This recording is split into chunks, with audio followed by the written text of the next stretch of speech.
asked to find the equation of a curve, and this question is very simple to solve. We are going to say we have, since y is equals to 0, we are going to say we have y is equals to, we have x minus 2. Then in the equation of quadratic equation, if you have x is equals to minus 2, then we can change it into x is equals to, since we have y is equals 0, x is equals to minus 2, and or x is equals to 3.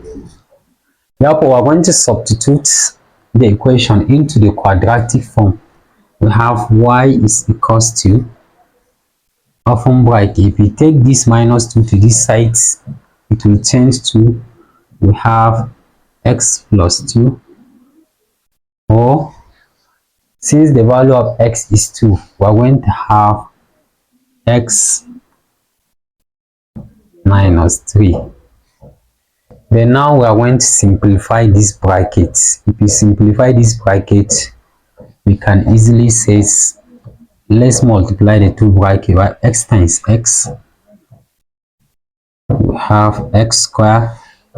If you have x square here, we're going to have x times minus 3. Here we have minus 3x. I have 2 times x. Here we have plus 2x. We have minus 2 times 3. Here we have minus 6. Then we are going to rearrange the equation. We have y is equals to x square minus, then minus 3 plus 2x, minus 3x plus 2x. Here we have only x here, only minus x. Then we have minus 6. I think that is the equation of the curve we get. Thanks for watching. Don't forget to like, share and subscribe our channel. Bye.